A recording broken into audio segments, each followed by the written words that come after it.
자, 우리 한 목소리를 합독해 보겠습니다. 시작. 멜기세덱에 관하여는 우리가 할 말이 많으나 너희가 듣는 것이 둔하므로 설명하기 어려우니라. 때가 오래되었으므로 너희가 마땅히 선생이 되었을 터인데 너희가 다시 하나님의 말씀의 초보에 대하여 누구에게서 가르침을 받아야 할 처지이니 단단한 음식은 못 먹고 젖이나 먹어야 할 자가 되었도다. 이는 젖을 먹는 자마다 어린아이니 의의 말씀을 경험하지 못한 자요 단단한 음식은 장성한 자의 것이니 그들은 지각을 사용함으로 연단을 받아 선악을 분별하는 자들이니라. 아멘. 오후에 배우신 성도 여러분 환영합니다. 정말 여러분 귀하십니다. 우리 옆에 분에게 정말 멋지십니다 인사합시다. 정말 멋지십니다. 정말 멋지십니다. 야, 최고예요. 자, 여러분 예배가 있기 때문에 하나님이 이 나라를 보호하시는 겁니다.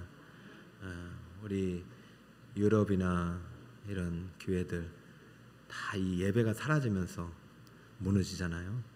아무쪼록 주일만이라도 온전히 지키고 또 예배가 또 주중에도 이렇게 흘러갈 수 있기를 바랍니다. 자, 이제 하반기에 우리 이제 여러 가지 사역들이 시작이 되고 있습니다.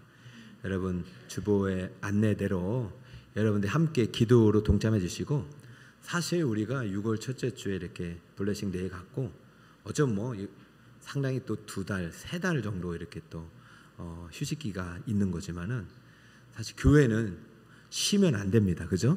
교회는 전도를 쉬면 안 됩니다. 기도를 쉬면 안 됩니다. 예배는 더더욱 쉬면 안 되고요. 그리고 영적 성장이 멈추면 안 됩니다. 오늘 설교 제목입니다. 따라볼까요? 왜 영적 성장인가? 많이 들어봤지만은 오늘 이 본문을 통해서 우리가 왜 지금 오늘부터 이제 제자 양육이 개강이 되는데 모두 중요하지만 이 영적 성장이 얼마나 중요한 요소인지를 한번 깨닫고 우리가 여기에 다시 한번 마음에 또 이렇게 도전이 있기를 바랍니다. 우리가 읽은 본문의 이름이 히브리서예요. 히브리서. 자, 히브리서가 특징이 딱 있어요. 2가지 특징인데, 첫 번째는요, 성경 66권 중에서 다 뭐 추정을 해설하기까지 저자, 인간 저자를 다 알 수 있는데 히브리서는 누가 썼는지 전혀 예측이 어려워요. 그래서 바울이 썼다는 얘기도 있는데 바울이 열세권에 보면 다 자기가 썼다고 했죠. 근데 히브리서는 바울이 쓴 것 같은데 자기가 직접 썼다고도 하지 않았고, 그리고 문체가 좀 바울과 많이 다르다는 얘기를 해요. 그래서 바나바가 썼나 아니면은 뭐 이렇게 아볼로가 썼나 누가가 썼나 이런 추측들이 많이 있습니다. 자, 그런데요, 저는 하나님께서 인간 저자를 감추어 놓으신 이유가 있다고 일단 보고 있고요. 두 번째 큰 특징이 뭐냐면은 이 수신자가 분명하게 특정한 수신자 그룹이 있다는 것이죠. 물론 다 이제 수신의 어떤 상황이 있지만 히브리서는 수신자가 특정해요. 그게 제목에 있어요. 제목이 뭐라고요? 히브리서. 히브리라는 것이 뭐냐면 히브리인들이에요. 그러니까 정통 유대인들, 정통 유대교를 믿다가 온 이제 그리스도인이 된 사람들, 유대 그리스도인들을 말합니다. 사실 예수님이 복음이 이렇게 증거될 때는 대부분 유대교에서 오는 것도 있지만 그 중에서도 유대교의 신앙이 아주 동독했던 사람들이 있어요. 그런 사람들을 대상으로 특수하게 기록된 성경이기 때문에 이 히브리서에 보면은 구약 이야기가 많이 나와요, 안 나와요? 상당히 많이 나와요. 많이 나와요. 그런데 이 저자를 알 수 없지만 원 저자는 하나님이시니까 하나님이 이 히브리서를 이제 기록하게 할 때 어떤 목적이 있을 거 아닙니까? 딱 목적이 있어요. 왜 그러냐면은 이 성경의 목적이 다시 말해서 정통 히브리인들, 유대교에서 그리스도인이 된 사람들의 영적 성장이 전혀 이루어지지 않기 때문에 하나님께서 누군가를 들어서 이걸 반드시 남기라고 이 성경을 우리에게 주신 것입니다. 자, 12절을 볼까요? 이게 이제 성경의 기록 목적이, 히브리서의 기록 목적이 12절에 나옵니다. 한번 읽어볼까요? 시작. 때가 오래되었으므로 너희가 마땅히 선생이 될 터인데 너희가 다시 하나님의 말씀의 초보에 대하여 누구에게 가르침을 받아야 될 처지이니 단단한 음식은 못 먹고 젖이나 먹어야 될 자가 되었도다. 아멘. 지금 때가 오래되었는데 누구를 말하냐면 지금 유대교에서 뭐 그래도 하나님을 잘 믿던 사람들이지만 예수님을 모르기 때문에 예수님을 영접하고 그리스도인이 되었는데도 처음에는 뭐 예수님 만나고 좋았겠죠. 교회 분위기도 좋고, 야 교회가 역시 유대교하고는 다르구나 뭐 이런 생각을 했을 텐데 시간이 지나도 똑같은 거예요. 처음하고 똑같은 거예요. 여기 보면은 젖이나 먹고 단단한 음식을 못 먹는 자가 되었다는 것은 다시 말해서 영적으로 전혀 성장하지 못하고 있다는 것이죠. 여러분 자녀를 키워봐서 다 아시잖아요. 그죠? 처음에는 반드시 모유, 초유 뭐 이렇게 하다가 이유식 먹고 그러잖아요. 근데 이 시간이 지날수록 자꾸 딱딱한 음식이라든가 밥이라든가 이걸 먹지 않으면 성장이 더디고 성장이 이루어지지 않는 것이죠. 지금 영적으로 어린아이의 상태가 계속되고 있다는 것입니다. 근데 무엇을 근거로 이 저자가 이러한 그 영적 성장이 이루어지지 않고 있다는 이야기를 이렇게 12절에 상당히 좀 이렇게 뼈아프게 했냐면은 11절의 이 말씀 때문입니다. 11절을 같이 볼까요? 11절 시작. 멜기세덱에 관하여는 우리가 할 말이 많으나 너희가 듣는 것이 두나무로 설명하기 어려우니라. 자, 이제 멜기세덱이라는 이제 구약의 대제사장의 이름이 나옵니다. 여러분 멜기세덱이 누군지 아시죠? 들어보셨잖아요. 그런데 문제는 지금 히브리인들은 멜기세덱을 여러분보다 더 잘 알고 있어요. 무슨 말을 하고 싶으냐? 멜기세덱은 창세기에 나오는 인물이에요. 14장에 처음으로 등장하는데 아브라함이 자기 롯이 이제 살고 있는 소돔과 고모라에 전쟁이 크게 일어납니다. 그 연합군들과 소돔과 고모라 이쪽하고 같은 그 지방에 전쟁이 일어나니까 우리 아브라함이 하나님께 기도하고 훈련된 318명의 군대를 데리고 가서 거기서 이제 큰 전쟁에 승리하고 돌아올 때 이때 아브라함 시대에 있었던 이때는 율법 시대도 아닌데 대제사장이신 멜기세덱에 와서 아브라함에게 떡과 포도주를 준비해서 먹이고 아브라함을 축복하는 장면이 나옵니다. 그리고 그 아브라함에게 그 멜기세덱에게 누가 11조를 처음으로 드리냐면 아브라함이 11조를 드립니다.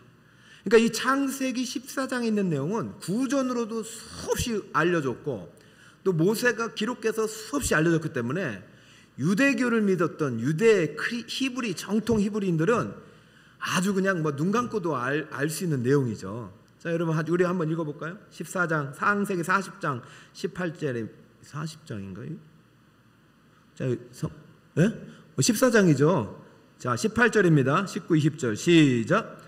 살렘왕 멜기세덱이 떡과 포도주를 가지고 나왔으니 그는 지극히 높으신 하나님의 제사장이더라 이었더라. 그가 아브라함에게 축복하여 이르되 19절 그가 아브라함에게 축복하여 이르되 천지의 주제이시오 지극히 높으신 하나님이시며 아브라함에게 복을 주옵소서. 20절 너희 대적을 내 손에 붙이신 지극히 높으신 하나님을 찬송할지로다 하매 아브라함이 그 얻은 것에서 10분의 1을 멜기세덱에게 주었더라 이랍니다. 사실 멜기세덱은 이 3계절에 3절밖에 안 나오는 인물이지만 구약에 있어서 모든 제사라든가 앞으로 이제 율법이 어떤 형성될 때 대제사장 역할이 상당히 중요하지 않습니까? 원본인 거예요. 원본. 근데 가장 중요한 것은 멜기세덱은 족보도 없어요. 조상도 없어요. 어디에서 나타난지도 몰라요. 그렇기 때문에 멜기세덱은 사실적으로 영원한 하나님의 제사장의 대제사장의 원형으로서 사실 신비한 인물이기도 하지만 실존 인물로서 구약의 모든 제사와 대제사장의 그런 직무를 예표하는 인물이고 더 중요한 건 이 멜기세덱 앞에 무엇이 붙냐면 살롬, 평강의 왕, 의의 왕이란 이름이 붙어요. 자, 구약의 직분자 중에서 왕과 제사장의 직분을 동시에 가지고 있었던 인물은 멜기세덱이 유일합니다. 물론 모세가 역할은 했지만 공식적으로 왕과 대제사장이라는 이름도 모세는 없었어요. 나중에 이게 분리가 일어났을 뿐이죠.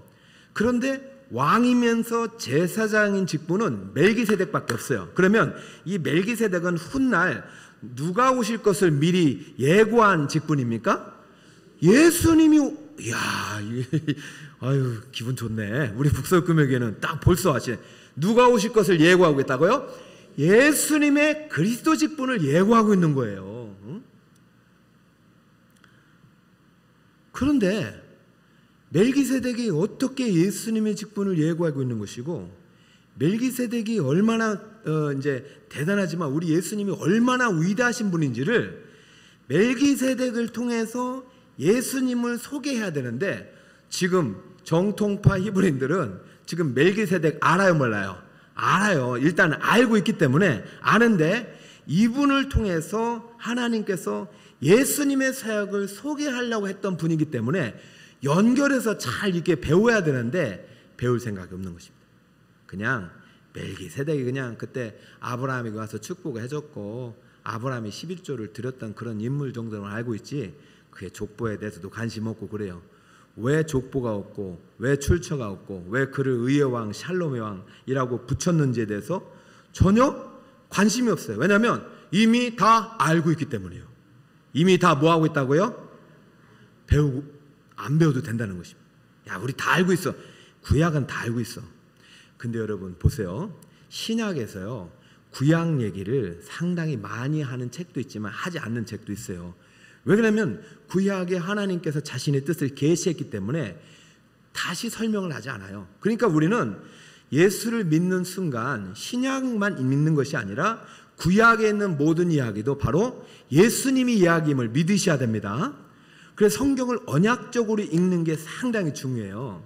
자, 그런데 유대교에서 신앙생활을 하고 구약적 배경만을 가지고 토라만, 모세의 율법만을 중시 여겼던 사람들이 자꾸 배우려고 하는 노력들을 게을리하지 않고, 예수님이 오셨다면 예수님께서 율법을 더 정확하게 풀어내실 텐데, 그 예수님을 통해서 성령을 통해서 주시는 그 감동 있는 말씀을 가지고 오늘을 살아갈 메시지를 얻어가지고 이게 젖과 같은 말씀에서 단단한 말씀으로 가려면 계속 배우고 훈련하고, 그런 다음에 누군가에게 멜기세덱을 왜 그렇게 창세기 14장에 보내주셨고 왜 11조는 그때 시작이 된 것이며 왜 아브라함은 그에게 절을 했는지, 그러고 나서 왜 모세 시대 이 제사장이 또 생겼는지 이거에 대해서 설명을 해줘야 되는데 전혀 설명하지 않고, 야 그냥 뭐 예수님을 믿으면 돼, 뭐 이런 정도의 수준으로 자꾸 피상적으로 신앙이 머물러 있다 보니까 이 어느 교회인지 모르겠어요.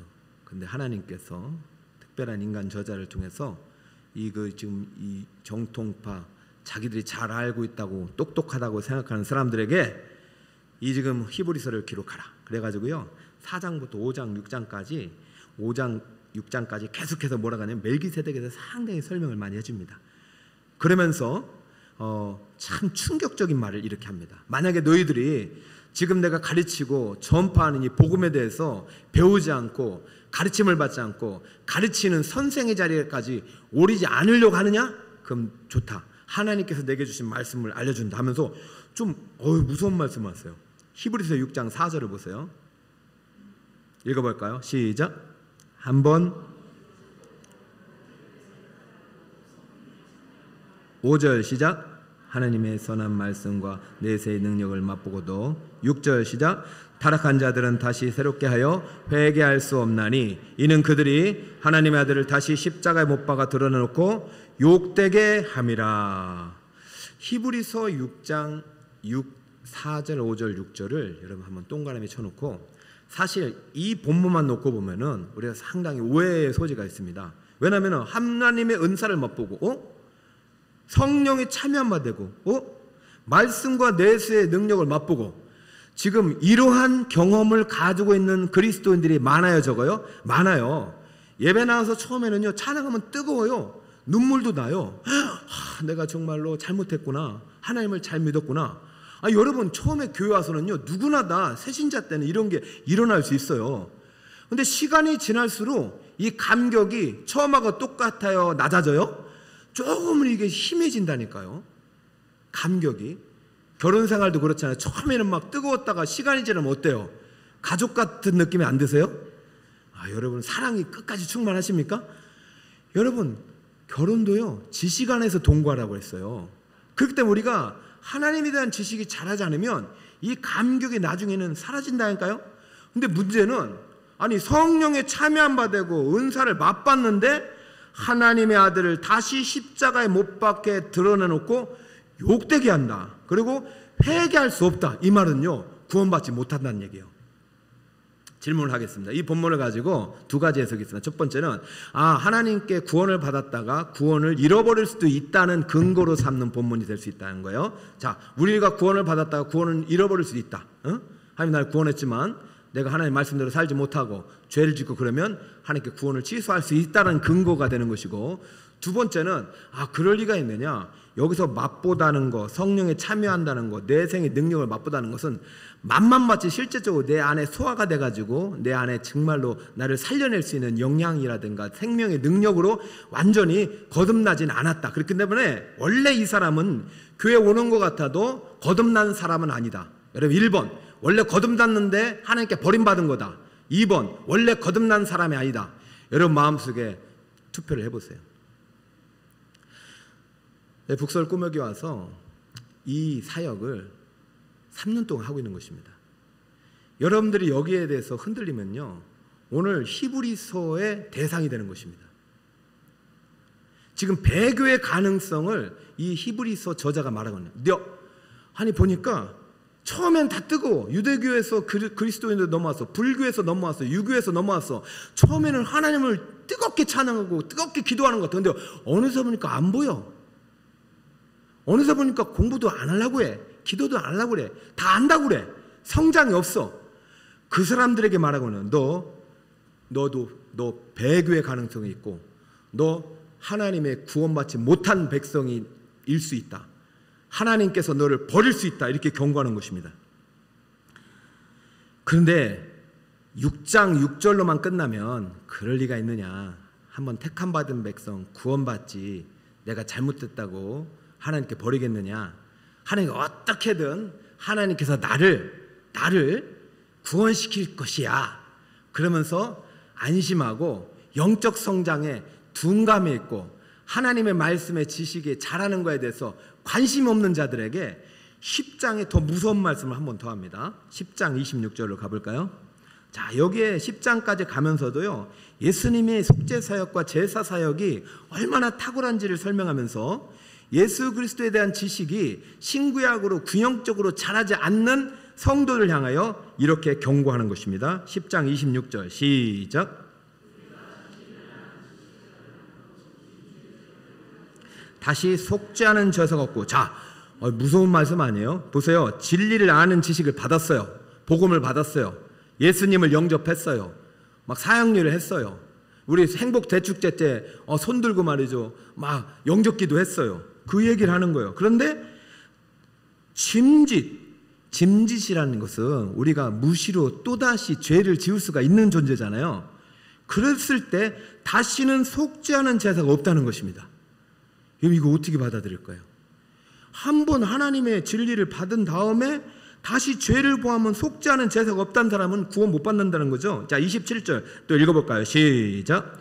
오직 무서운 마음으로 심판을 기다리는 것과 대적하는 자를 태울 맹렬한 분만 있으리라. 쉽게 말하면요 구원받지 못하고 심판대 앞에서 영원한 지옥불로 떨어지는 인생이 될 거라고 지금 믿지 않는 사람들 교회 안 나온다고 저주하는 것이 아니라 지금 히브리인들 정통적으로 구약 성경에 통달했다고 하는 사람들에게 너희들이 어찌하여 영적으로 성장하지 않느냐고 지금 강하게 책망한 다음에 네가 그렇다면 그때 교회 등록하고 새가족 교육 받고 네가 그때 그렇게 세례받고 하나님을 안다고 찬양했던 그것은 진실이 아닐 수 있지 않느냐라고 경고하는 것입니다. 너 그러고 있다가는 교회를 떠나게 되고 언젠간 너는 지옥불로 들어갈 수밖에 없을 거야. 여러분 이 말을 듣고 정신이 들어요 안 들어요? 정신이 번쩍 들어서 내가 열심히 하나님 말씀 배우고 성장해야지 이러면요 그분은 구원받은 자가 맞는데 지가 뭔데 말이 그런 말을 하고 내가 여기만 교회냐고 말이지. 다른 교회 가면 이제 그때부터 심각해지는 것입니다. 여러분 그런 분 한 분도 없기를 바랍니다. 여러분 저를 째려보는 분이 한 분 계셔가지고 안 되겠어요. 빨리 이제 풀어주려고 해야 되는데 여러분 우리는 로마서 8장을 암송했어요 안 했어요? 암송했잖아요. 성경은요 모순이 없어요. 자 로마서 8장 1절 여러분 그러므로 그런즉 이제 자 로마서 8장 1절로 갑시다. 여러분 이거 확실히 암송을 그때 다 했는데도 아직도 헷갈리면은 절대 안 돼. 이런 말을 들을 때 로마서 8장 1절이 대신 대답을 할 수 있어야 돼요. 자 그러므로 시작. 그러므로 이제 그리스도 예수 안에 있는 자에게는 결코 할렐루야 카타크리노 이것은요 정죄함이었다는 것은 유죄 판결 유죄가 아니다 무죄다. 그런데 이 카타크리노는 미래 심판대 법정에서 내릴 판결을 미리 가져와서 우리에게 적용하는 것입니다. 그러므로 now 이제 바로 이 시간 그리스도 예수 안에 있는 자에게는 결코 정죄함이 있다 없다? 이것은 과거 현재 미래이기 때문에 예수를 믿고 나서 짐짓 죄를 지어도 그 죄가 나를 정죄할 수 없는 것입니다. 할렐루야. 왜? 그 죄를 누가 가져갔기 때문에 예수 안에 있으면 절대로 구원을 잃어버릴 일이 없어요. 자 끝에 한번 갑시다. 자 8장 36절을 보세요. 우리가 주를 위하여 죽임을 당하게 되면 도살할 양같이 여김을 받는 환경이 있고 그런데 37절 그러나 시작 그러나 이 모든 일에 우리를 사랑하시는 이로 말미암아 우리가 넉넉히 이기느니라. 그러니까 여러분 죄와 싸우더라도 피 흘려 싸우다 보면 질 때도 있잖아요. 그런데요 내 안에 예수가 있고 예수 안에 내가 있으면 반드시 승리하는 것입니다. 지금 흔들리고 지금 잠시 내가 신앙적으로는 방황이 오고 내가 하나님 말씀이 막 믿어지지 않는 것 같아도 내가 한번 구원의 확실한 반석 위에 예수님을 나의 구주로 영접했고 그분을 따르고 결단하고 회개하고 지금 예배 자리에 있는 여러분들이 그 구원은 예수가 여러분 안에 분명히 심겨져 있다면 여러분의 구원은 절대로 잃어버릴 일이 없는 것입니다. 38절 보세요. 내가 확신하는 시작. 내가 확신하노니 사망이나 생명이나 천사들이나 권세자들이나 현재이나 장래이나 능력이나 38절 높음이나 기쁨이나 다른 어떤 피조물이라도 우리를 우리 주 그리스도 예수 안에 있는 하나님의 사랑에서 끊을 수 불가능한 것입니다. 그러니까 지금 히브리인들에게 이걸 뭘 말하고 있냐면 옛날에는 가능했거든요. 그러니까 너희들이 멜기세덱에서 머물러 있으면 안 되고 영원한 위의 대제사장이고 영원한 속죄 멜기세덱과 그 후손들의 어떤 그 구약의 율법은 영원한 속죄가 아니라 반복적인 속죄잖아요. 그러니까 항상 구원을 잃어볼 수 있었지만 예수님의 속죄는 영원한 단번한 속죄예요. 영단번 완전한 속죄. 그렇기 때문에 예수님을 한번 구주로 나의 구주로 믿고 영접하고 진정한 거듭남과 중생은 절대로 하나님의 사랑에서 끊을 수 없는 것입니다. 그렇다면 왜 히브리서 저자가 왜 구원의 상실 가능성을 말하고 있느냐? 사랑하는 여러분, 여러분의 믿음은 반드시 영적 성장으로 이어지게 되어 있습니다. 여러분의 믿음은 반드시 우리의 전인격적인 변화를 만들어내게 되어 있습니다. 우리가 죄성이 있기 때문에 그걸 거부할지라도 믿음은 반드시 이겨냅니다. 죄를 이겨냅니다. 그러므로 여러분이 반복적으로 죄를 짓거나 반복적으로 죄를 떠나거나 어느 순간 성장이 멈춰져 있다. 그럼 여러분 안에 참된 거듭남이 없을 가능성이 있다는 것이죠. 여러분 거듭남이라는 것은요 하나님의 주권적인 역사입니다. 이것은 예배와 말씀과 믿음 예배와 말씀 가운데 하나님께 주신 은혜이기 때문에 여러분 예배 현장에 있는 사람들은 거듭남의 대상이 다 되는 것이에요. 그러나 거듭남의 대상은 회심을 통해서 영적 성장을 통해서 반드시 나타납니다. 그리고 사도 바울이 자신의 서신서에서 믿음의 서정을 서술해 나갈 때 상당히 이것을 같은 개념으로 중생과 회심을 보았지만 구별된 개념으로 항상 하고 있는데 이 중생과 회심의 절대적인 역할을 하는 것이 바로 성경 말씀인 거예요. 자 볼까요? 자 디모데후서 3장 말씀을 보겠습니다. 14절 시작. 너는 내가 누구에게서 배운 것을 알며 15절 시작. 자 여기까지. 자 배우고 확실한 진리 위에 거해야 됩니다. 여러분들이 지금 구원을 나 오늘 목사님 설교 말씀 들으니까 나 이거 처음엔 뜨겁다, 지금 식어져 있고 공부도 하기 싫고 교회도 나오기 싫고 나 이거 지옥 가는 거 아니야, 이렇게 생각하시는 분들 들으란 말이에요. 여러분들이 그 말은요, 지금 여러분이 배우고 확실한 일이 없기 때문이에요. 예수님이 여러분 왔으면 예수님을 알아가는, 배우고 확실한 지식 위에 세워야 되는데 누군가로부터 배워야 되는 과정이 있어야 돼요. 그래서 15절 보니까 어려서부터 성경을 배우는 거예요. 그리고 성경은, 시작, 성경은 능히 너로 하여금 그리스도 예수 안에 있는 믿음으로 말미암아,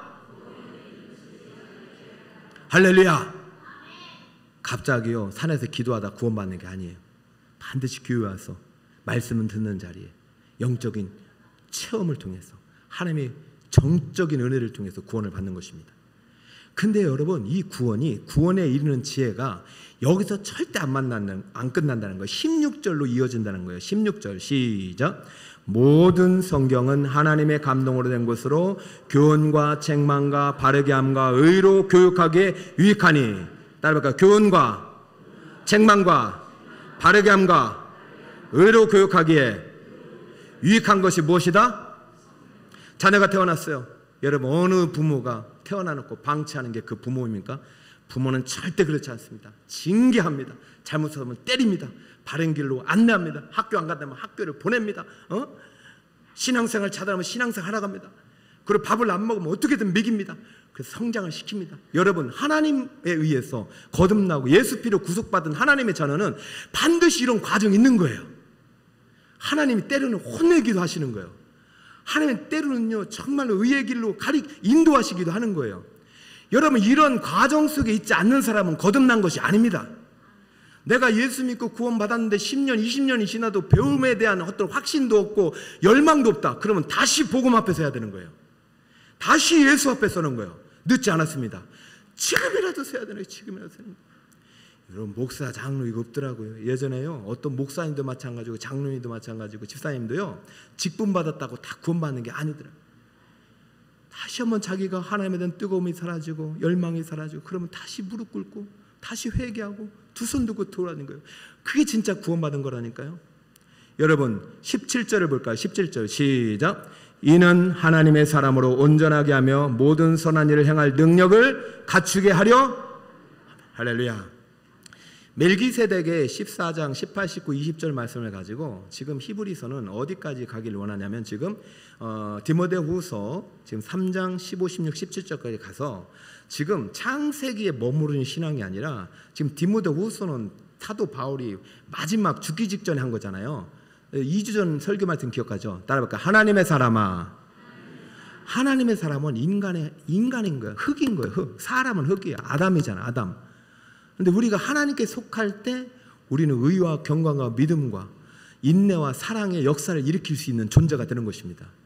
여러분, 오늘 왜 영적 성장인가? 이 말은 왜 우리가 영적으로 성장해야 하는가? 이 말은 단 한마디로 그 중요성을 말할 수 있습니다. 영적 성장은 구원의 확실한 증표이기 때문입니다. 따라볼까요? 영적 성장은 구원의 가장 확실한 증표입니다. 할렐루야. 여러분 중에 내가 사람이 아니고 돼지나 낙이나 송아지라고 생각하시는 분이 안 계시잖아요. 왜? 여러분이 태어나서 자라고 배웠기 때문이고, 여러분의 지식이 내가 하나님, 내가 사람이란 지식에 확신해 있기 때문이에요. 여러분, 영적 성장은 구원의 확실한 증표라는 얘기는 하나님께 택함 받은 백성은 반드시 영적으로 자라나게 되어 있습니다. 영적으로 자라지 않는다는 것은 택함 받지 않았거나 뭔가 결격이 있는 것이죠. 병들었거나. 그러면 고쳐내서 성장을 시켜서 결국에는 마땅히 무슨 자리에까지 가야 된다? 마땅히 너희가 뭐가 돼야 된다? 아니, 다시 해야 됩니까? 자, 아니 이상하네. 여러분 4장 12절을 보세요. 때가 오래됨으로 너희가 마땅히 무엇이 돼야 될 텐데? 선생이 돼야 돼. 제자는 반드시 제자를 낳아야 돼. 오늘 이제 영적 기초 성장 이 과정에 오신 분들에게 도전합니다. 5년 됐는데 교사 목자 안 하면 다시 여러분 구원의 확신을 다시 내 천국 가나 못 가나 이거 확인해. 10년 20년이 됐는데도 내가 목자 교사를 안 하고 있으면 내가 뭔가가 지금 하나님 앞에서 치명적인 영적인 결함을 갖고 있는. 그러나 내가 1년이 됐음에도 불구하고 이 뜨거운 감격에 사로잡혀서 배우고 싶고 뭔가 가르치고 싶고. 제가 오늘요 새 가족 이제 신방을 해놨는데 교회에서 했는데 아니 벌써 3개월 됐는데 전도하시더라고요. 전도하라고. 여러분 구원의 확실한 증거는 다른 거 없어요. 마땅히 선생이 되는 것입니다. 선생이 뭐 하는 거예요? 내가 아는 예수님을 알려주는 거예요. 그럼 생각해 보세요. 우리 하나님께서 어느 누구에게 서울대학교 졸업장 가지신 분만 교사 목사다라고 한 분이 한 번도 없어요. 누구든지 내게 오라고 하셨잖아요. 사랑하는 성도 여러분, 여러분의 영적 성장은 선택이 아닙니다. 하나님을 믿는 사람에게 필연적으로 나타나는 구원의 열매임을 믿으시기 바랍니다. 가장 치명적인 장애물이 뭐예요? 난 다 안다. 따라해볼까요? 나는 다 안다. 자, 어제도 한 분에게 이제 3년 됐는데 뭐 하나라도 들으셔야 했더니 목사님 저 다 알아요. 아이고 머리야. 아니 나도 잘 모르는데 나도. 아니 저는 목사님 다 했어요. 그럼 물었어요. 그러면 올해 전도했어요?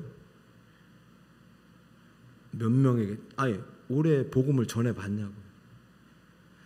선생이 된다는 것은 교사 목자만 의미한 것이 아니라 여러분이 자녀에게도 예수님 아냐? 멜기세덱이 아니라 예수님이 누군지 아냐? 아니 전도한 지 교회 등록한 3개월밖에 안 되는데 친구한테 야 우리 교회 한번 가보자 그랬다는 거잖아. 할렐루야. 가장 좋은 기쁨은요 내가 우리 자녀를 낳는 것처럼 영적으로 내 자녀를 낳는 것입니다.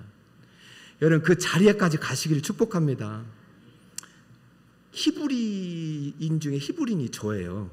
저는요 어려서부터 너무 신앙생활 잘해가지고 부족함이 하나도 없었어요. 또 째려 부르시면 한 분 계신데 진짜 저는 정말 하나님을 잘 믿었어요. 그런데 늘 고백했잖아. 성경은 읽지 않았더라. 성경은 배우지 않았더라. 그래서 어느 순간부터 열심히 배우다 보니까 어디까지 자라났냐면은 목사님을 판단하는 자리에까지 자라는 거예요. 야 오늘 설교는 도대체가 은혜가 안 되고 막 그러고 있더라고요 제가. 그러니까 어느 날 주님이 저를 찾아오셨어요. 네가 한번 배워봐라. 네가 한번 해봐라. 저는 그게 이제 주님의 그냥 다른 사람의 이야기인데 근데 주님의 마음이라 생각하지 않았는데요. 제가 그렇게 신앙생활 열심히 한다고 생각했던 제가 정말 우여곡절 끝에 신학교 가서 첫 번째 수련회 하는 그날 얼마나 울었는지 몰라요. 여러분 아는 게 중요한 게 아닙니다. 믿는 게 중요해요. 믿는 게 중요해요. 유대인들은 구약을 다 외웠어요. 근데 예수를 죽였잖아요. 아는 게 중요해요. 예수만이 나의 희망이다. 믿는 게 중요해요. 믿음은요 지식으로 주는 게 은혜를 주기 때문에 여러분 오늘 성경 공부 아무도 안 해도요 십자가에 못 박힌 그 강도처럼 오늘 구원받을 수도 있어요. 근데 묻겠습니다. 그 강도가 1년의 시간을 줬으면 뭐 했을까요? 그 강도가 1년의 시간을 줬으면 옛날로 돌아갔을까요? 천만에요. 10년의 시간을 줬으면 어떻게 했을까요? 저는 진짜 예수님을 믿는다면 바울처럼 반드시 변화되는 강도네 집. 제가 그날 진짜 하나님에 대한 그 복음이 믿음에 밀려오는데 그때부터 이 배움의 열망이 얼마나 강렬하게 나는지 그래서 제가 정말로 밤낮 쉬지 않고 공부하면서 그 배우고 확신하는 일이 너무 감사해요. 그때 이제 신구약을 연결하는 법이라든가 구약을 해석하는 방법이라든가 구약을 신약으로 해석할 때 그 해석 방법이 10가지, 20가지가 되거든요. 그리고 성경 신구약 2000년의 다리를 건너는 방법이 또 엄청나게 많아요. 그게 매년 바뀌어요. 시대마다 청중이 달라지니까. 그걸 10년 동안 배우는데요. 한 번도 정말 배우는 것이 제가 실증 난 적이 없어요. 지금도 저는 배우고 싶어요. 지금도 제가 성경대학 하는 것은 하면서 제가 너무 많이 배우기 때문에. 성경대학 학생들은 모를 거예요. 3년 전보다 제가 더 많이 자랐습니다. 학생들보다 가르치는 사람이 더 잘해요. 그때 주님께 무릎 꿇으며 제가 누군가를 판단한 죄, 내가 안다고 주님 앞에 교만한 죄 회개합니다. 앞으로 주님 말씀 열심히 배우고 확신한 일에 거하여 정말 나도 잘하고 나의 성도들도 잘하는 그러한 목자 역할을 하겠습니다 하는데, 그때 부른 찬양이 이거란 말이죠. 그때 부른 찬양이 오늘 이제 해야 될 찬양입니다. 집사님 같이 찬양을 하시죠. 네. 예수도 알기 원하네, 그것도 넓은 은혜와 구속해 주신 사랑을 간절히 알기 원하네.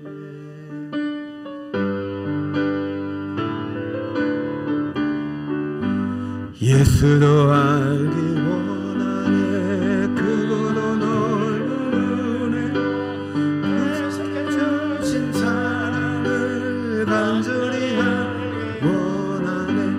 내 평생의 소원, 내 평생의 소원, 해석해 주신 사랑을 간절히 알기 원하네. 성령의 스승 되셔서 진리를 가르치시고 거룩한 뜻을 깨달아 예수를 알게 하소서.